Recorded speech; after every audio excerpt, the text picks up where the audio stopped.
porque hay una terrible discusión respecto a que si es un recurso es una acción, ¿sí? Una discusión procesalista que a veces está bueno retomar. Judicial, entonces, Olivia, se agota con el dictado de la sentencia del Tribunal de Justicia de la Unión Europea. Se agota ahí, ¿sí? Esto es, yo, juez nacional, le digo al Tribunal de Justicia, che, decime cómo interpreto tal directiva, tal norma de reglamento, tal dispositivo legal de la comunidad. La Unión hace, me elabora la sentencia, la publica, me la notifica, después sigo yo el juicio adelante como juez nacional.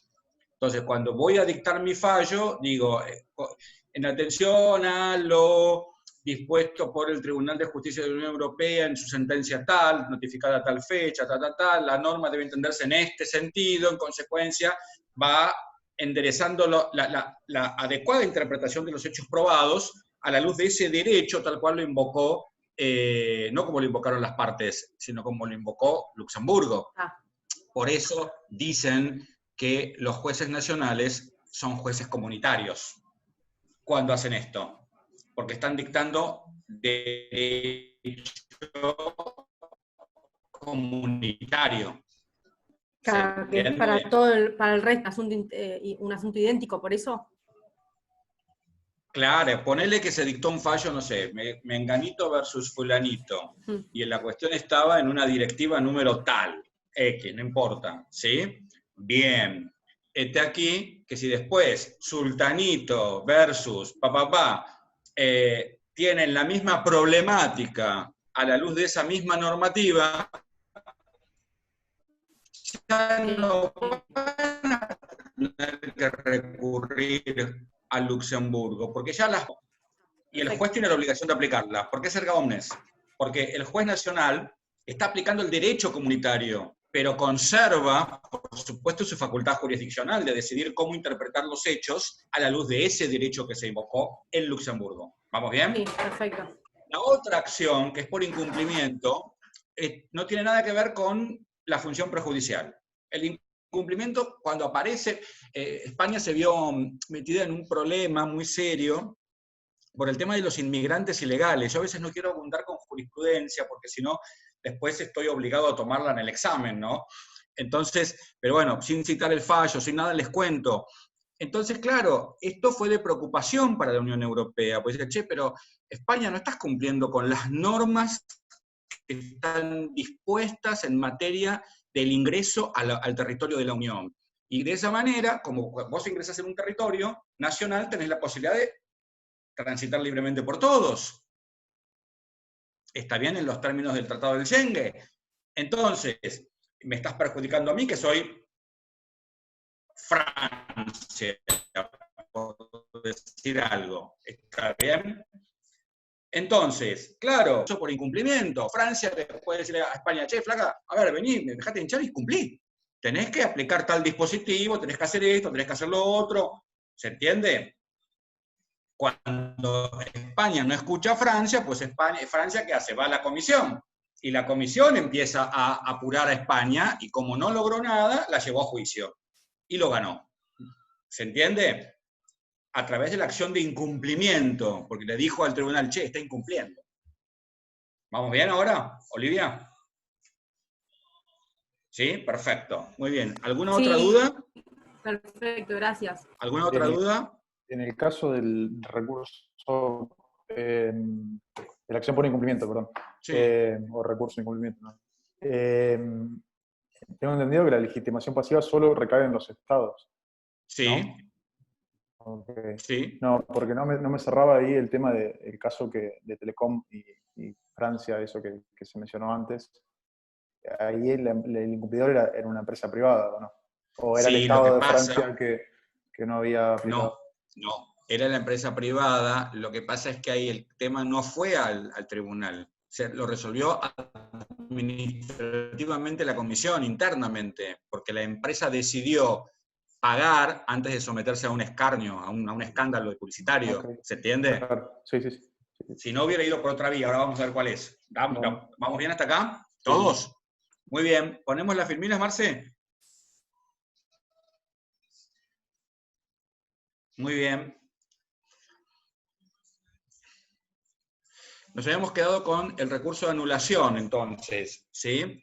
Fíjense, pues esto es importante. A ver, la declaración de la nulidad de un acto es esto, ¿no?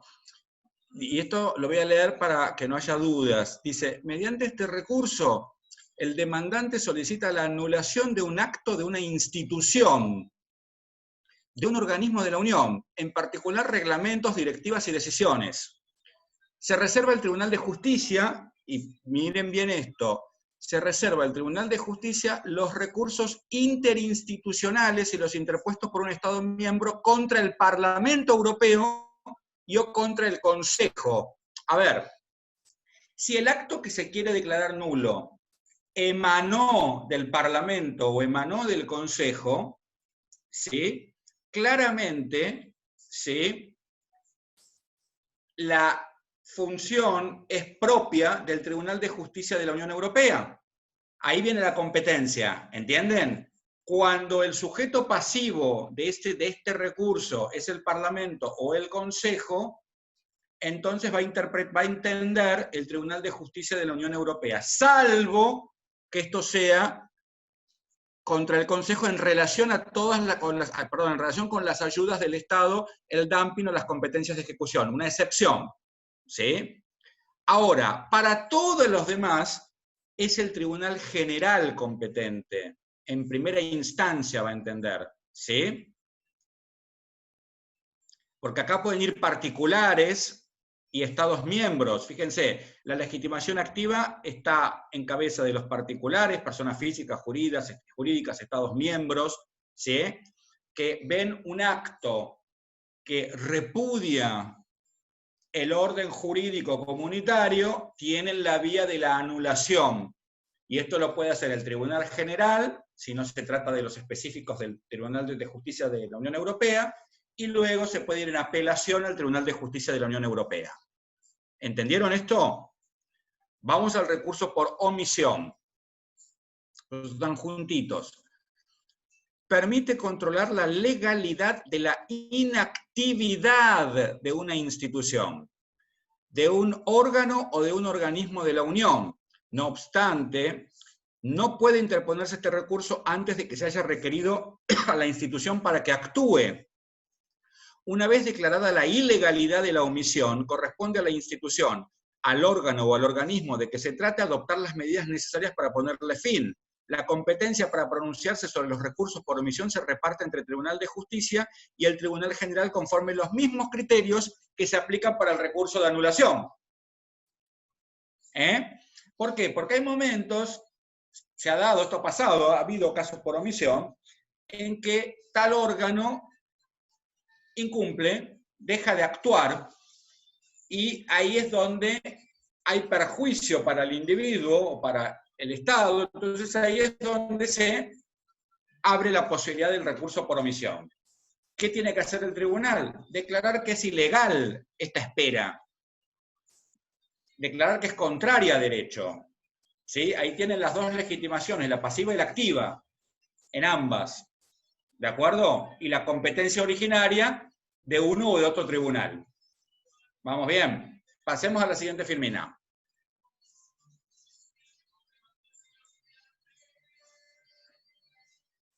Muy bien. Con eso nosotros damos por agotadas las funciones del tribunal de los tribunales de Luxemburgo. Hay más, pero no importa. Estas son las más importantes y son las que nos interesan a nosotros, ¿sí? Para los fines de la evaluación y que ustedes conozcan. Muy bien. Vamos a entrar al tema fuentes, ¿sí?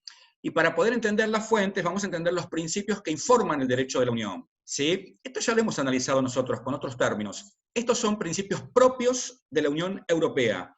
El principio de atribución, ¿sí? Si no aparece el principio de atribución, no hay derecho comunitario, porque los estados atribuyen competencias soberanas a la Unión, ¿sí? Esto es, va a delimitar las competencias de la Unión, ¿sí? Toda competencia no atribuida a la Unión corresponde a los Estados miembros. Esto creo que queda claro, ¿no? El principio de subsidiariedad.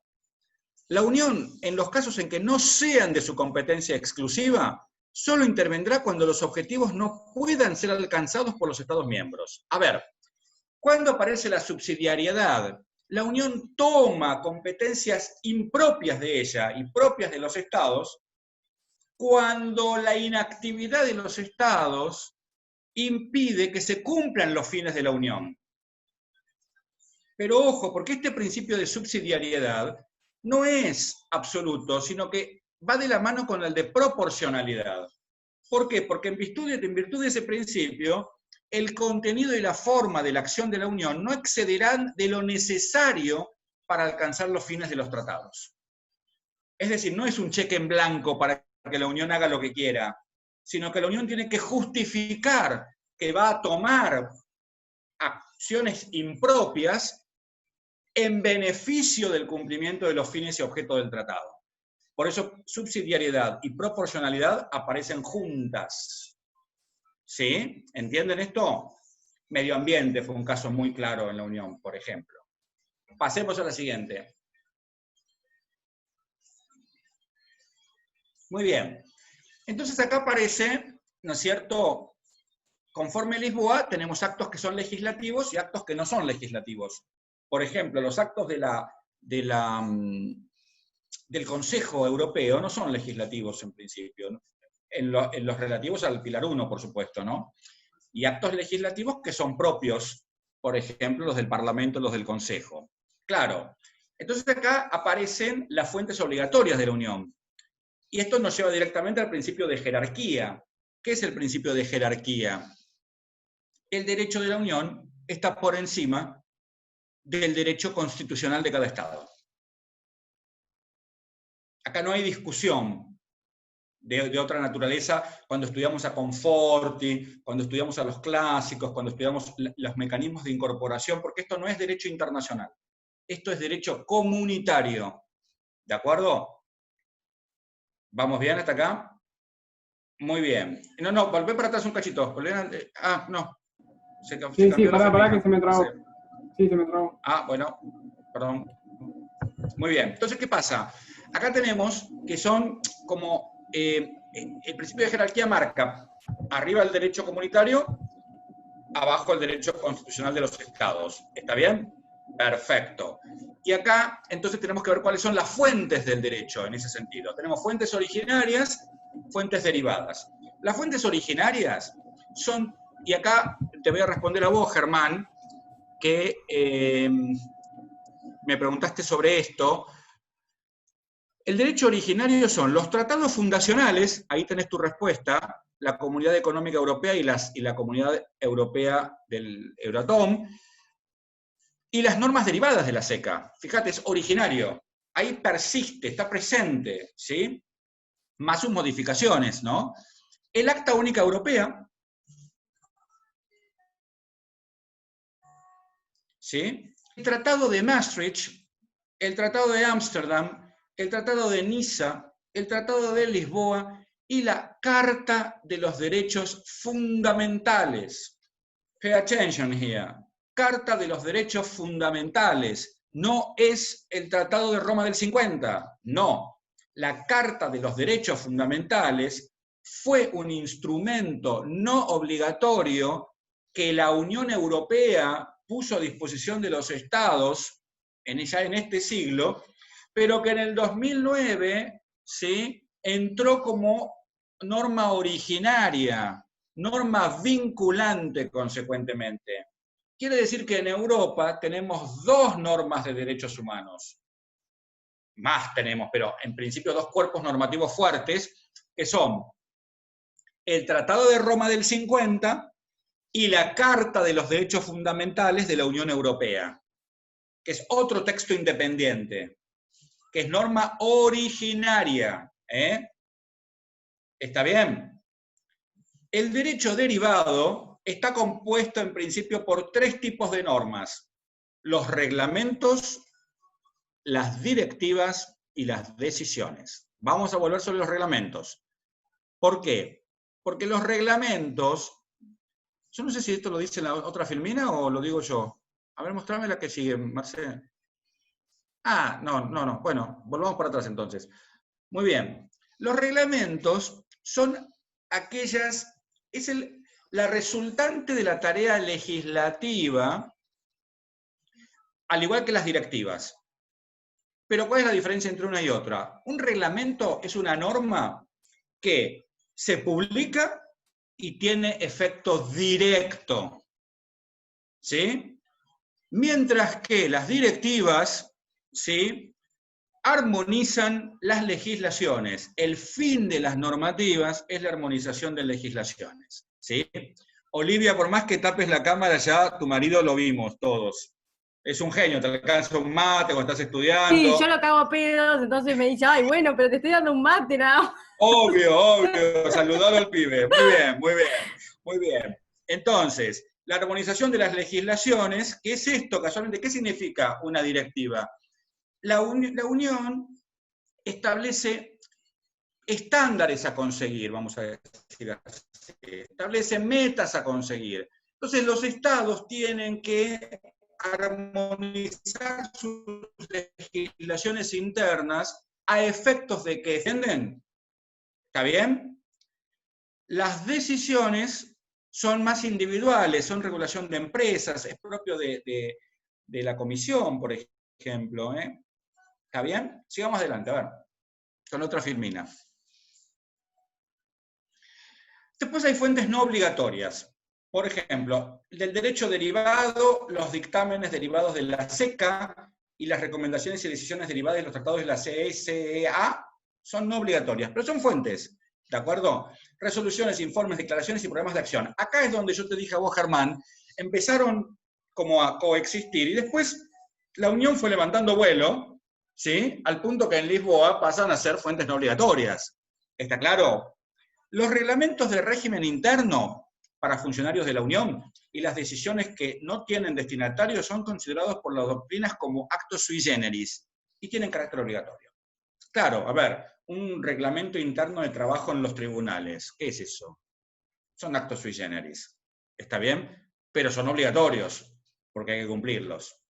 ¿Vamos bien hasta acá? ¿Cómo se vota, cómo se maneja, por ejemplo, la parte administrativa del Parlamento? Son normas sui generis, no está.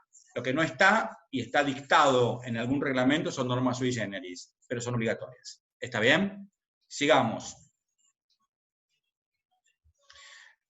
Fuentes complementarias, derecho supletorio. Supletorio, derecho internacional público y el derecho nacional de los estados. Principios generales del derecho, costumbre, doctrina científica. Entonces acá llegamos a una definición, casi en la última clase, que dice, derecho comunitario. Está formado por un conjunto de reglas que determinarán la organización, las competencias y el funcionamiento de la Unión Europea. Conforme a jurisprudencia de los tribunales de Luxemburgo, el derecho de la Unión constituye un orden jurídico propio, distinto al orden jurídico internacional y distinto al orden jurídico interno de cada Estado. ¿Sí? Y acá me detengo 2 minutos. ¿Por qué? Porque nosotros no llegamos a la Unión Europea y a este concepto de atribución de competencias de un repollo, que no es que salió pum y aparece la Unión Europea mágicamente. Yo en la clase anterior les expliqué que esto es consecuencia de la jurisprudencia del Tribunal de Luxemburgo, ¿sí? Y esto es muy importante remarcarlo, porque si ustedes leyeron los casos, que ya a esta altura lo debieron haber hecho, van a notar, por ejemplo, que en el caso Costa o en el caso Cassé de Dijon, no me acuerdo cuál más tienen ustedes, pero en los casos que tienen, anteriores a la Unión, van a observar, en el mismísimo caso Frankovich, van a observar que cuando lo lean, fíjense la fecha y miren que esa Corte de Luxemburgo dictó una sentencia que implicó la modificación de estándares del derecho interno y implicó la modificación de políticas del derecho interno, y esto, desde el derecho internacional público, sin un acto de gobierno propio, era imposible pensarlo. Entonces, se fue creando el concepto del efecto directo de este tribunal, de las órdenes de este tribunal, que terminó en 1992 con la atribución de competencias soberanas. ¿Entienden? A ver, el gran creador del derecho comunitario, en realidad, es el Tribunal de Luxemburgo. Por eso la doctrina dice que el derecho comunitario tiene su naturaleza, su raigambre, su origen, es estrictamente pretoriano. ¿Sí? Esto no es minúsculo, esto es muy importante, porque a medida que vayan viendo los fallos, van a observar cómo va avanzando el tribunal en ese concepto de competencia tan duro que tenían los estados antes. Bien, pasemos a la siguiente filmina, Marcel. Acá tienen una comparación entre el derecho comunitario y el derecho internacional público. Fíjense, el derecho comunitario es un orden que está destinado a conseguir un proceso de integración. Y acá hablo de proceso de integración. ¿Sí? El derecho internacional público es un orden que se funda esencialmente en la idea de cooperación. ¿Bien? Vamos al comunitario de vuelta. Si bien tiene su origen en unos tratados fundacionales, va a ser ampliamente desarrollado por las normas que emanan de las instituciones. Claro, el derecho derivado. El derecho internacional público es un derecho esencialmente convencional, basado en tratados. Pasamos a la siguiente, Marcel. Muy bien. ¿Cuáles son las notas características de las normas de David, la... Sí. ¿Al derecho comunitario no se llega mediante procesos de integración? Claramente. Lo que pasa es que, a ver, vamos de vuelta. Muy bien, muy bien, muy bien. A ver, empezamos con un proceso de integración que tiene como característica la cooperación. Sí. Avanzamos hacia el derecho comunitario que tiene como fin mejorar ese proceso de integración a través de la atribución de competencias soberanas en instituciones supranacionales. El proceso de integración lo siguen ambos, el derecho de la integración y el derecho comunitario. Pero el derecho comunitario avanza un paso más y genera una nueva estructura jurídico-política. ¿Entendés? ¿Sí? Bien.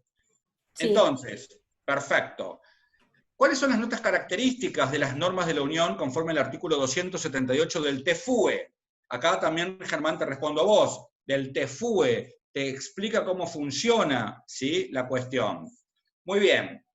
Las notas características. Primacía, tienen todas. Todas las normas de la Unión, del derecho derivado, tienen primacía. Todas. Efecto directo, algunas. ¿Cuál, por ejemplo? Los reglamentos. Las directivas no. ¿Vamos bien? ¿Entienden? Aplicabilidad directa, algunas, sin la necesidad de intervención de los órganos nacionales. Por ejemplo, Carlos, ¿cuál sería una que no tiene necesidad de intervención de los órganos nacionales?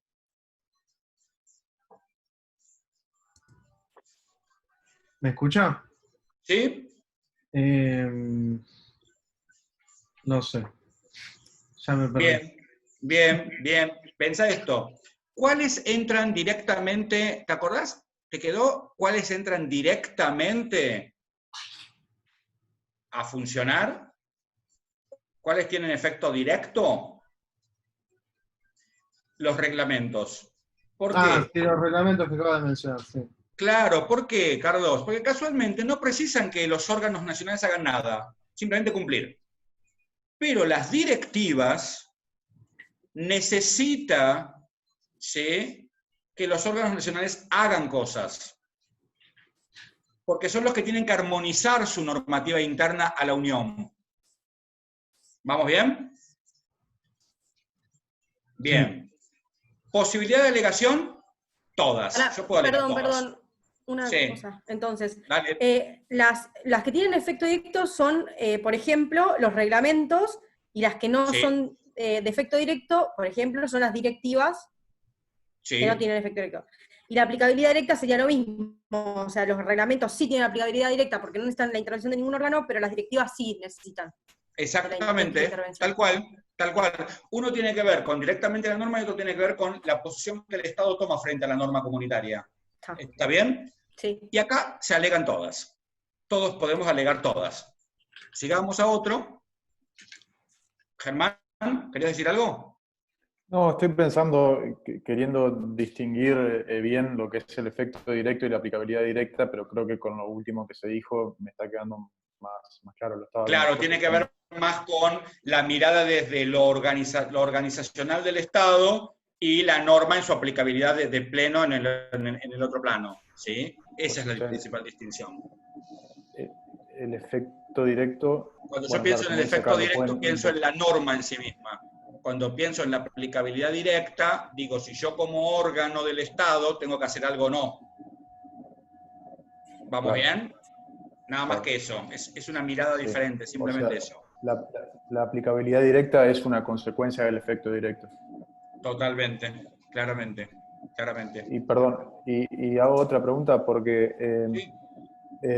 Soto también en su manual, cuando habla del efecto directo, se encarga de decir que a priori el efecto directo no se daría por el tipo de norma, ya sea un reglamento, una directiva, lo que sea, sino por el propio contenido de esa norma que hay que analizarlo en el caso concreto, y cita, creo que una sentencia, un precedente. Está muy bien lo que dice Alfredo ahí. ¿Sabes por qué? Porque ha habido directivas que se llamaron directivas, pero que eran verdaderos reglamentos. Entonces, en rigor, hay que analizar la naturaleza de la norma y no tanto el nombre, porque si por ahí tenemos una directiva que en realidad es un reglamento, la aplicabilidad, el efecto es directo. ¿Está bien? Una consulta. Todas las normas que tienen efecto directo, ¿necesariamente tienen aplicabilidad directa o pueden, o sea, ¿me entiende la consulta? Sí. Y está relacionada con esto que está hablando. O sea, que no hay una norma que sea de efecto directo y que no tenga aplicabilidad directa. Si tiene efecto directo, tiene aplicabilidad directa. Terminan siendo sinónimos. Por eso lo puse en esta filmina a propósito, porque sé que hay textos que muy bien explican, como lo está haciendo Alfredo ahí, esta cuestión. Ha habido casos de directivas que estaban llamadas directivas, pero que eran verdaderos reglamentos. ¿Sí? Entonces no podemos quedarnos con el nombre de la norma, tenemos que ir a la esencia de la norma. ¿De acuerdo? ¿Sí? Pero para responder a tu pregunta, Carlos, es tal cual vos lo decís. Si tiene efecto directo, tiene aplicabilidad directa. ¿Bien? Acá lo que dice Soto es que los recaudos son dos. Uno, que la norma tiene que ser clara y precisa y tiene que contener una obligación concreta, y la otra es que esa obligación tiene que ser incondicional. Claro, porque sí. Cuando desarrolla esto, lo explica y está muy bien lo que está diciendo, porque la realidad es que los reglamentos deben imponer obligaciones incondicionales y obligaciones que los estados no tengan la menor duda y las otras instituciones que deben cumplirse. Pero con las directivas ocurre que son guías, están abiertas, son condicionales cuando pase tal cosa, entonces los estados deberán. Entonces, eso, por más que tenga el nombre de reglamento, necesariamente va a ser una directiva. Por eso es importante analizar la norma. Está muy bien ese pensamiento. Muy bien. ¿Seguimos con la última, Marce? ¿no hay más? No hay más, era la última esa. Bueno, entonces, se terminó Europa. A ver, pensé que era más extenso. Bien, parece que no. Muy bien, entonces, a ver, ¿alguna duda? Veo algunas caras como diciendo todo esto lo tengo que saber en una semana, este tipo me mató. Es un montón, no es como que pensaste que era más extenso, me muero si es más. Es un montón. Como que alcanza para un parcial en sí mismo. Es que en realidad, ustedes fíjense que la manera en que estructuramos la materia, a ustedes todos los saberes previos que tienen incorporados les son imprescindibles para entender esta parte. Por eso yo en 2 clases lo termino dando, y cuando se ponen a estudiar el viernes hacemos un repaso así y van a ver que lo van a saber todos y no es tan dramático como se presenta. ¿Por qué? Porque todo esto ya lo vieron ustedes y ya lo saben, ¿sí? El tema es que ahora tienen nuevos nombres y por ahí viene la confusión. Pero en rigor es el único sistema que estudiamos en profundidad porque nos tomamos del ala de los otros sistemas. ¿Está bien? Las funciones de la Corte, por ejemplo, son las mismas que el Tribunal, en realidad las del Tribunal de la Comunidad Andina de Naciones son las mismas que las de la Corte de Luxemburgo, porque hubo una copia ahí directa. a mí me parece que va a ser muy útil que ustedes utilicen este sistema de estudio. Háganme caso. Lean, ahora no lean más esto, las filminas, ni a Soto, ni a Sandra Negro, ni el texto que tengan. Lean los casos de jurisprudencia, porque con los casos de jurisprudencia después van a poder entender mejor las filminas. ¿Entienden? Los casos de jurisprudencia que les elegimos, ¿cuáles son, Marce? Que no me acuerdo. Yo empecé a leer Frankovich y enseguida me di cuenta que era esto de la acción prejudicial. Bueno, por ejemplo, o sea, una pregunta de examen que te voy a hacer. Por ejemplo, claro, propónele.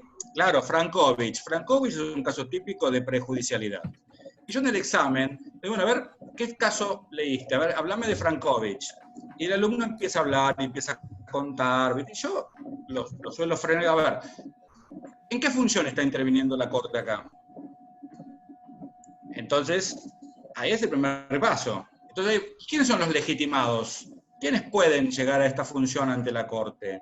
¿Cuál de los tribunales de Luxemburgo interviene y por qué? Y ahí terminó el examen, cuando están bien respondidas las preguntas, obviamente. Digo, ¿se entiende?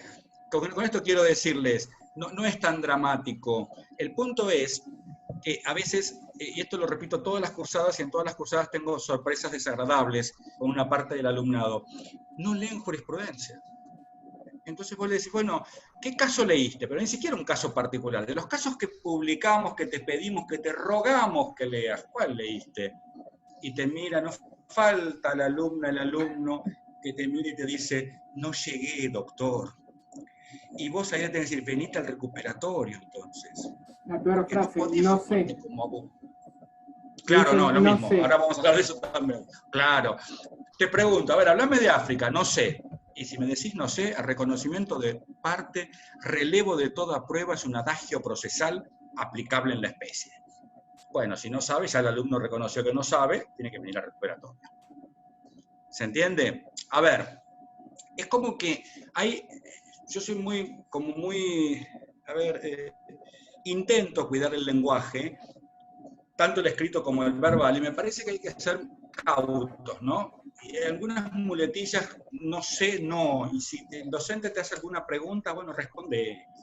Mejor que te equivoques, porque por lo menos puede evaluar que algo sabés para equivocarte, porque uno no te equivoca si no sabe. Uno se equivoca cuando sabe, ¿de acuerdo? El problema no está en el error, el problema está en el silencio. ¿Está bien? Entonces, digo, esto como algunas pautas para la semana que viene. Marce todavía no me pasó el listado, pero seguramente lo vamos a charlar el viernes, después de la clase nos quedaremos charlando para organizar esto. Pero digo, que no sea un fantasma el momento del examen. El momento del examen trata de ser una charla que tenemos en la que ustedes nos van a mostrar que han entendido. Y básicamente van a notar, y por ahí algunas veces se molestan algunos alumnos hasta que después pasan los años y entienden por qué lo hice, empiezan y vienen con un discurso estudiado, casi de memoria, y yo, sácate, lo corto. Entonces, y le hago pensar, y le hago una pregunta, ¿qué pasaría si, y si sucediera que, entonces vos cómo? Porque a mí me interesa que se sepa pensar en esto. Esto es así, digamos. No sé si me interesa, no me preocupa que desconozcan un número de artículos, que desconozcan alguna cuestión así muy, muy particular que se puede consultar en esta época de Internet. Digo, me preocupa que no puedan saber dónde ir a buscarla. Me preocupa que tengan que navegar por toda la red para llegar a buscar el artículo 278 del TFUE. Me preocupa que tengan que navegar por toda la red para poder entender cuáles son las instituciones de la Unión Europea. Ahí me sentiría frustrado como docente. Está bien. Pero que se olviden de una institución o del número de artículos, no sé si me preocupa tanto. A veces yo he puesto la nota máxima que existe, que es el 10, a alumnos que han cometido errores en el examen, pero han pensado con una brillantez, con una luz que me importa un bledo los errores, han pensado bien, esto es lo importante. ¿De acuerdo? ¿Entienden lo que quiero decir? Yo sé que están abrumados ahora. Ahora viene el espacio terapéutico. Cuéntenme, ¿cómo se sienten? Con mucho miedo. Mucho. Muy bien, muy bien. Agustín iba a decir algo y se arrepintió.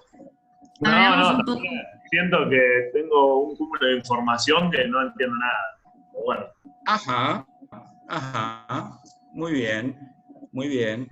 vos sabés que yo en este momento estoy haciendo el informe final de un proyecto de investigación que hicimos en la UBA, en este caso con el doctor Sergio Torres, y el proyecto de investigación, que, a ver, el informe siempre lo redacto yo, es toda la información que se colectó, darle una forma que tiene que ver con los objetivos planteados y demás. Y es realmente, vos ves la información y como si lo simplificáramos o tratáramos de simbolizarlos en cajas, ocuparía todo este living de mi casa, todo, ¿sí? Una cosa de locos. Pero cuando uno se desespera frente a eso, no hace nada. Entonces el objetivo es ir pensando cómo trazar un caminito de esto, dentro de esta información que recibieron ustedes. Y la primera cuestión es no desesperarse. Lean jurisprudencia, háganme caso, pero no se maten, no vayan a buscar un libro de jurisprudencia o anales de jurisprudencia en la net sobre... no, la jurisprudencia que les dimos, porque si hay algo que por ahí hasta nos excedemos es en el carácter estrictamente didáctico de todo lo que ponemos a disposición de ustedes. Entonces, con esos fallos que ustedes tienen, están en la capacidad de hacer el caminito que tienen que hacer para construir este conocimiento. Yo les pido que traten de leerlo antes del viernes, para que el viernes, que yo le voy a pedir la clase a Ricardo para darla yo, podamos hacer este repaso didáctico, digamos, didácticamente, y poder ir encorsetando el conocimiento dentro de los lineamientos que precisamos. ¿Les parece bien? ¿Pueden hacerlo? ¿Se comprometen a leer jurisprudencia? Sí, ¿podrían decir de nuevo los fallos? Porque creo que no tengo todo. La jurisprudencia. ¿Cuáles son, Marce? A ver, ¿Costa está? Sí, seguro. Están subidos todos. Está Cassis de Dijon, Costa, Frankovich, Mangouras y jurisprudencia de Luxemburgo. Claro. Bien, Mangouras es del Tribunal Europeo de Derechos Humanos y los otros son de Luxemburgo. ¿Sí? Lean Mangouras y van a ver que, por ejemplo, el fallo al que llega... la situación de ese pobre capitán, a ver, es un fallo propio del derecho internacional público, no es del derecho comunitario, a diferencia de lo que van a leer en los demás casos, ¿entienden? Y ahí es donde ustedes tienen que empezar a construir la cosa, porque una cosa es decir, el Estado incumplió o no incumplió una responsabilidad internacional, y otra cosa es decir, señor, usted tiene que ponerse mañana un pañuelo rojo en la cabeza. ¿Por qué? Porque yo se lo digo y se acabó la historia. ¿Entienden? ¿Sí? ¿Todos? Tengo una pregunta muy, muy básica, pero se habla acá de Luxemburgo, o sea, el Tribunal de Justicia de la Unión Europea tiene sede en Luxemburgo, pero cuando se habla acá en clase de los tribunales de Luxemburgo son el antecedente o el antecedente al TJUE o qué. Cuando empezó a existir la primera comunidad, se creó el Tribunal de Luxemburgo, ¿bien? Y después se unificaron el Tribunal de Primera Instancia y siguió el tribunal anterior como un tribunal superior. Y luego en Lisboa según Lisboa, aparecen 3 formas de tribunales. El de la Unión Europea, que era el primario, sí. El general, que era el de primera instancia, y los tribunales especializados. Todos con sede en Luxemburgo.